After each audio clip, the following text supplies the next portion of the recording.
Bienvenue à tous. Aujourd'hui, si vous le voulez bien, on va aller dans le livre d'Ézéchiel, le chapitre 14, à partir du verset 12. Ézéchiel 14, à partir du verset 12. La parole de l'Éternel me fait adresser en ces mots.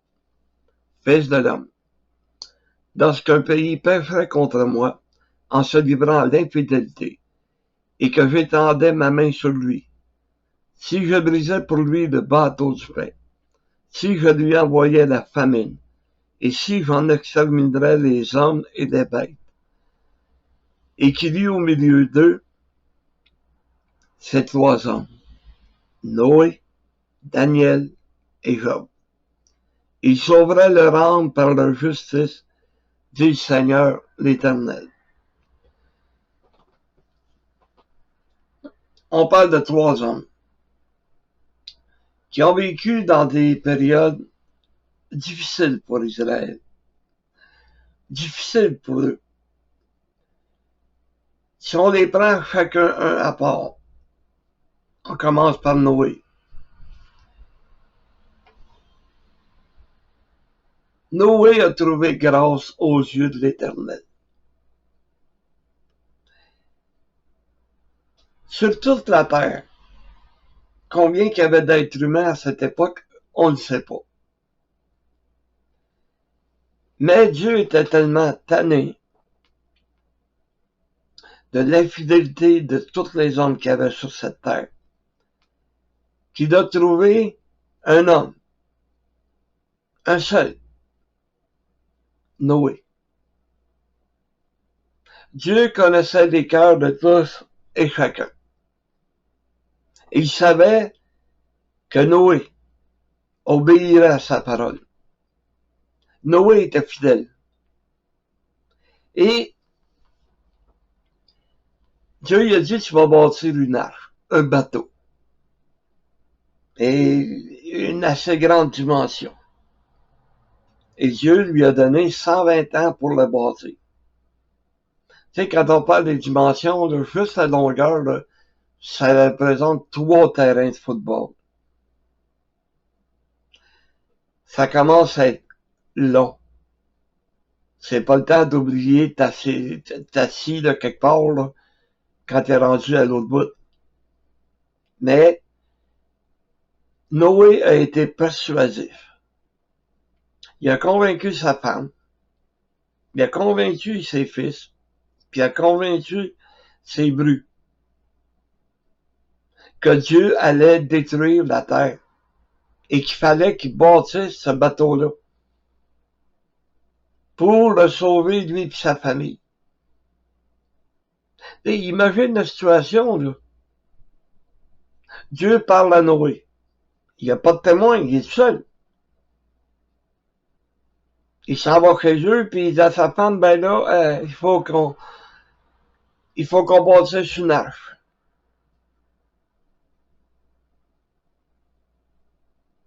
On a 120 ans pour le faire.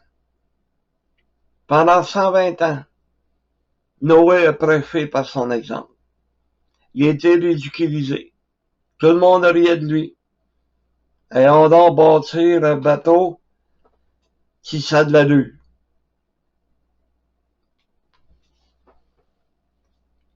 Mais Noé a persévéré. Ensuite, il vient Job. J'ai déjà été mis à l'épreuve dans ma vie. Là. Mais jamais comme Job. Hey, le temps de dire, il a tout perdu. Il a tout perdu, son bétail, sa maison, tout. Il restait plus rien. Parce que le diable l'a attaqué, parce que Dieu lui a donné la permission au diable. Vas-y, va te le montrer comment est-ce que Job est fidèle. C'est mon fidèle serviteur, je vais te le montrer. Il a tout perdu. Ensuite, il a perdu ses enfants. Il est tombé malade. Puis sa femme, ben, elle s'est virée de bord, elle dit, ben, maudit Dieu, puis meurt. Et là, sa femme, pratiquement dit, t'es folle. T'sais, Dieu a le contrôle de toutes choses dans ma vie, là. Si c'est sa volonté que je sois mis à l'épreuve, ben, je vais accepter l'épreuve. Même ses amis qui ont été pour le réconforter, ils n'ont pas été de réconfort ben ben. Ensuite vient Daniel. Daniel, c'est un jeune prince. Et tu parles d'un prince, là. Euh, Tu parles de quelqu'un qui est gâté, pourri, qui a tout ce qu'il désire, tout ce qu'il veut, il peut l'obtenir. C'est un prince. Ben, il a été amené comme esclave. Du jour au lendemain, la grosse vie, il n'y en a plus. Il n'y a plus personne à son service, c'est lui qui devient le serviteur, qui devient l'esclave du roi de Babylone. Mais cet exemple qui a été donné par Dieu au peuple d'Israël, c'était pour démontrer l'infidélité de ce peuple. Qu'est-ce que Dieu était pour faire à ce peuple, à cette nation, à cause de leur infidélité? Il nous a donné cet avertissement en prenant l'exemple de ces trois hommes. Il a dit, ces trois hommes sauveraient. Et ces trois hommes sauveraient leur âme par leur justice. Comme nous, même si on ne peut pas se comparer à eux, ils avaient sauvé leur âme à cause de leur justice. Dans les de Romains, au chapitre 10, c'est bien spécifié. C'est en croyant du cœur qu'on parvient à la justice. Et en confessant de la bouche qu'on parvient au salut. Ces trois hommes étaient des croyants. Il y avait plus de foi que nous tous réunis ensemble. Parce qu'ils ont posé des gestes, ils ont fait des choses que aujourd'hui on ne ferait pas. On n'est pas prêt à faire ces choses-là. Dieu nous demande d'être fidèles dans les petites choses, puis on a de la misère à les accomplir. Mais ces trois hommes-là étaient spéciaux. Et si on va au verset 21, oui, ainsi parle le Seigneur de l'Éternel. Quoique j'envoie contre Jérusalem mes 4 châtiments terribles, l'épée, la famine, les bêtes féroces et la peste, pour en exterminer des hommes et des bêtes.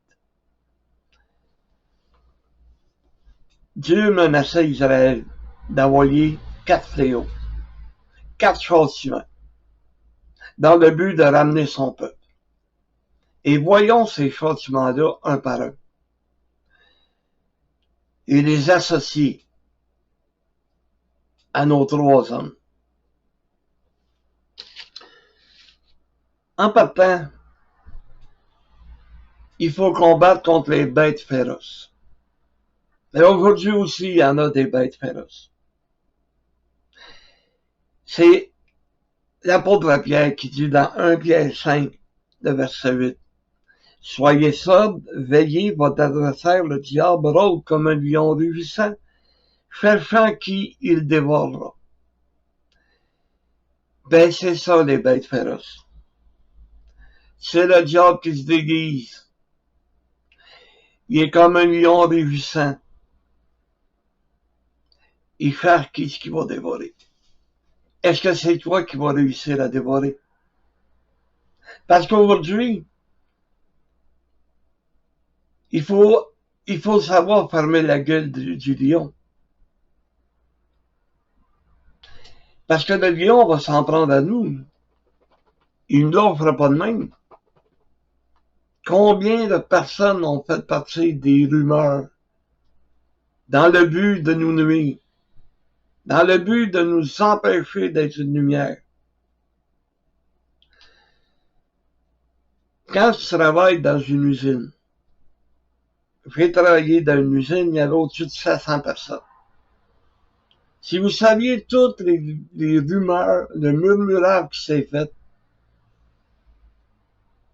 c'est pas croyable. Juste un exemple. Il y avait engagé un nouvel employé.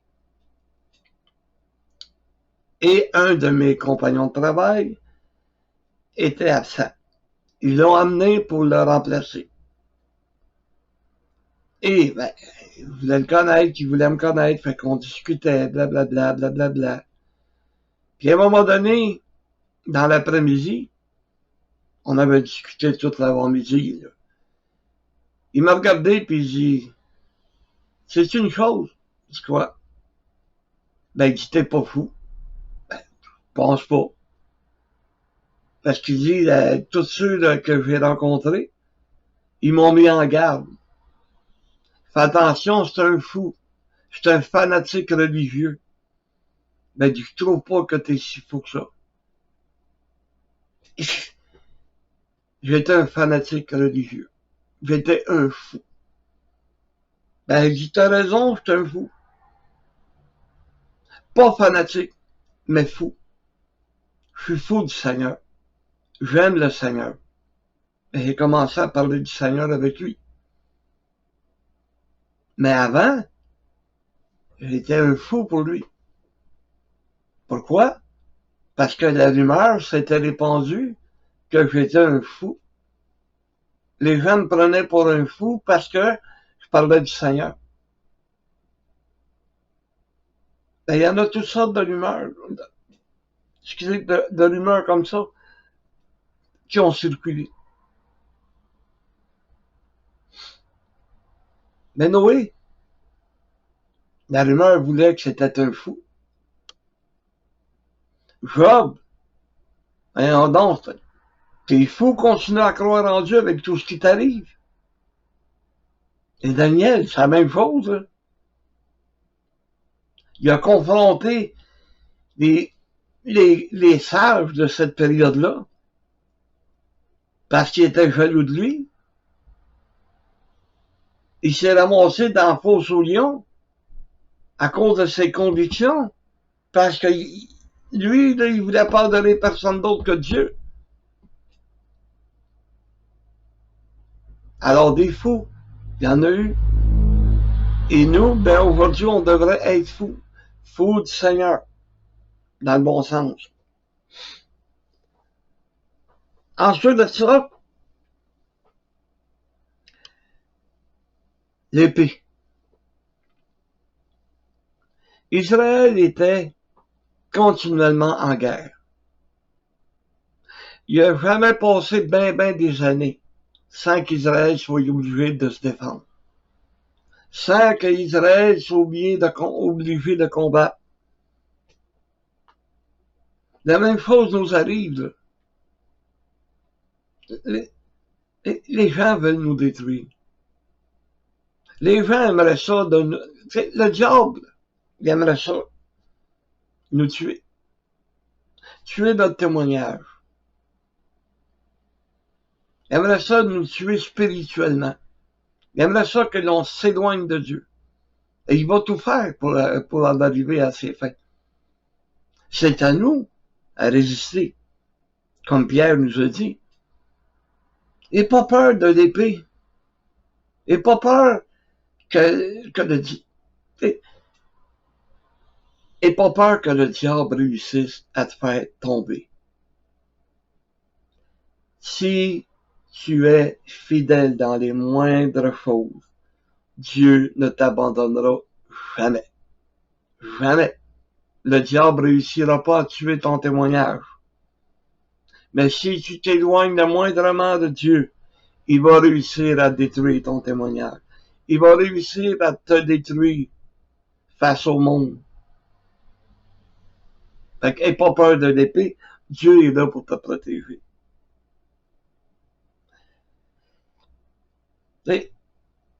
Les gens, en se moquant de Noé, ils espéraient une chose, c'est qu'il arrête. Parce que Noé était la conscience de ces gens-là. Il avait beau se moquer, là, mais Noé continuait.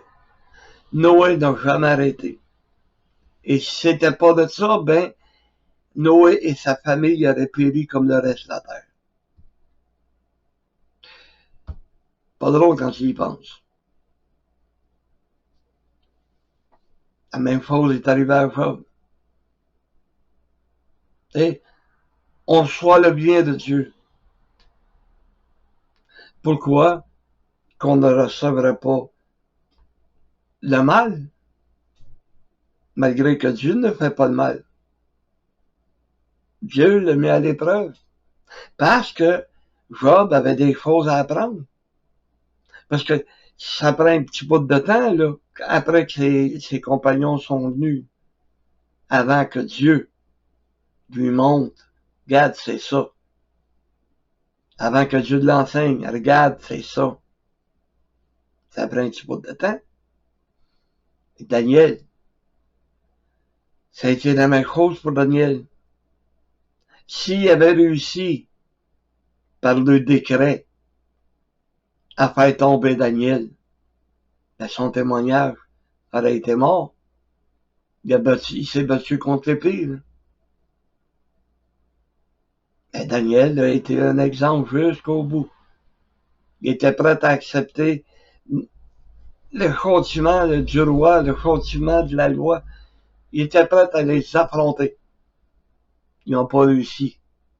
Gloire à Dieu. Ensuite, on parle de la famine. Bon.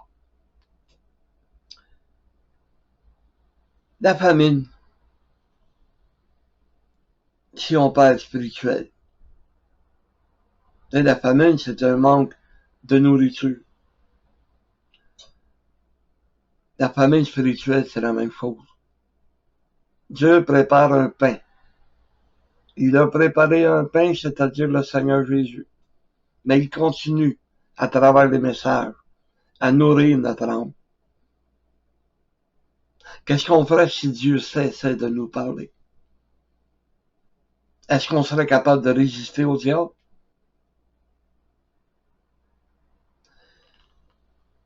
Vous savez, la famine, je pense que c'est une des choses les plus terribles qui peut pas arriver à un chrétien. Que Dieu cesse de parler. Que Dieu cesse de parler à l'Église.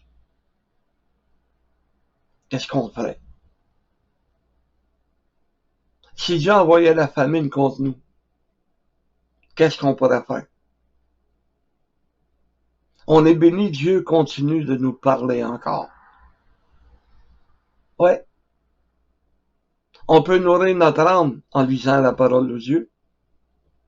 On peut nourrir notre âme en venant à l'église, en écoutant les messages.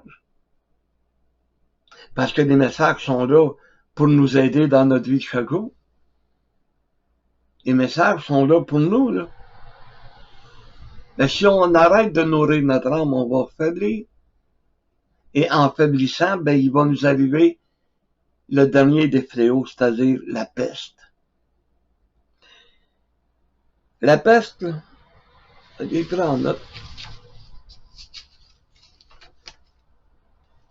La peste, c'est une maladie qui est transportée par les rats. Et comme les rats ont des puces,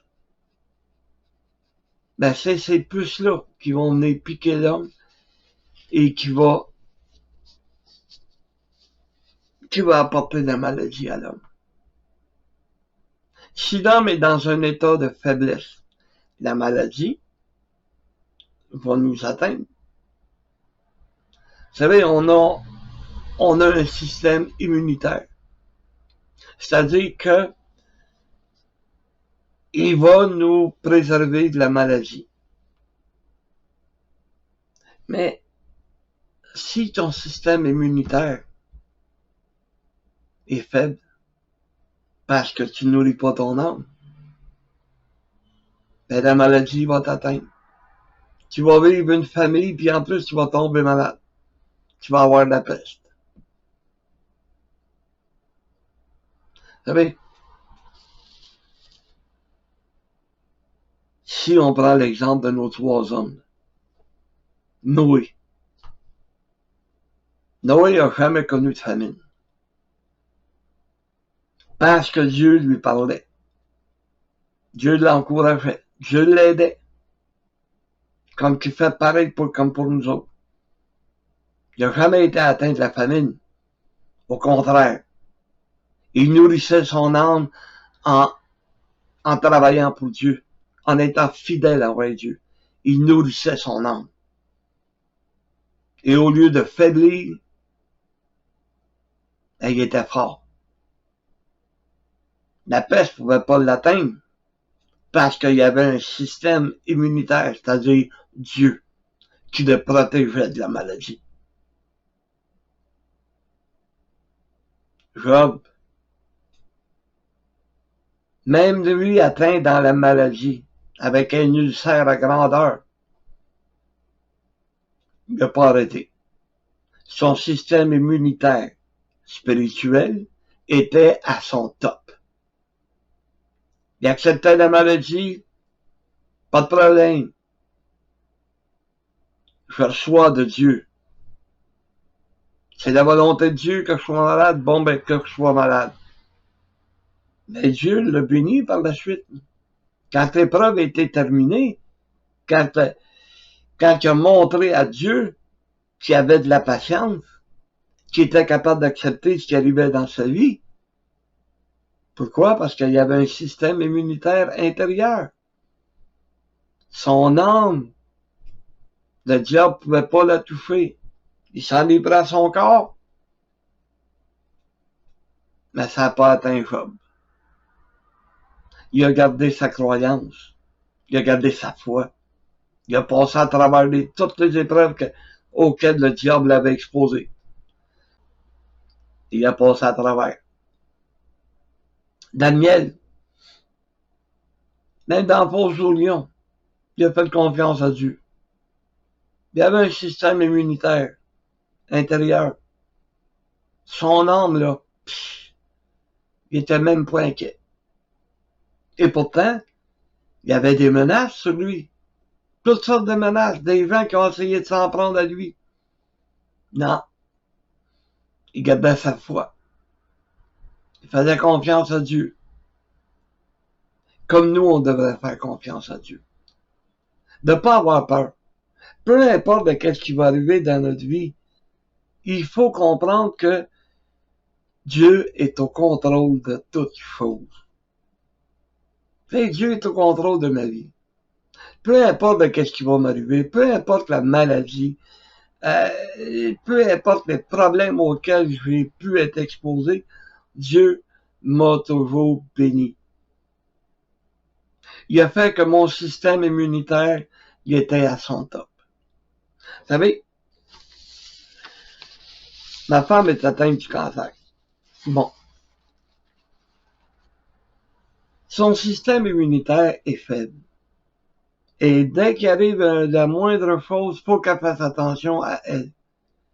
Parce qu'elle n'a pas le même système immunitaire à cause de tout, à cause de sa maladie, puis à cause de tous les traitements qu'elle subit, ben son système est faible. Alors elle doit faire attention. C'est un peu la même chose avec nous. Quand on commence à se sentir faible, on devrait nourrir notre âme. Quand on commence à se sentir faible, on devrait prendre notre Bible. Oui, c'est ça, la parole de Dieu, c'est la Bible. C'est ces paroles qu'on retrouve à l'intérieur, qui vont nourrir notre âme, qui vont faire que notre âme soit à son top. Qu'il n'y ait pas plus, que peu importe de ce qui va arriver, on n'est pas inquiet, Dieu est en contrôle. C'est le même qu'on devrait réagir. Dieu est en contrôle de ma vie. Alors, s'il est en contrôle, je vais pas m'inquiéter. Peu importe les châtiments qui pourraient paraître, peu importe les fausses que le diable va lancer contre nous, je vais pas avoir peur. Les seuls châtiments que je devrais regarder, c'est ceux que Dieu va m'envoyer pour me ramener dans le bon chemin. C'est ça qu'a fait. Il voulait pas se débarrasser d'Israël, c'est son peuple. Il a envoyé ses 4 châtiments pour qu'Israël revienne à eux autres mêmes. Qu'Israël soit fidèle envers Dieu. C'est ça qu'il va faire avec moi. Qu'est-ce qui va m'atteindre? Dieu le sait. Alors, il va frapper là où ce que ça va m'atteindre. Parce qu'il veut que je revienne vers lui et que je reprenne la bonne voie. C'est ce que Dieu va faire. Vous savez, quelqu'un me dit à un moment donné, ouais, mais regarde, il y en a qui sont tombés, puis ils ne arrivent jamais rien, puis ils sont même plus heureux qu'ils étaient. Est-ce qu'ils appartiennent à Dieu? Parce que Dieu ne choisit pas des voisins, des enfants du voisin. Il choisit ses propres enfants, comme notre Père faisait. Il nous choisit parce qu'il voulait nous apprendre quelque chose. Il nous choisit parce qu'il voulait qu'on prenne la bonne voie. Alors, c'est la grâce que je vous souhaite, que Dieu continue d'être avec vous, comme il a été avec ces 3 hommes. Et comme ces 3 hommes, Dieu nous aime. Et il va prendre soin de nous autres. Alors, c'est la grâce que je vous souhaite. Amen.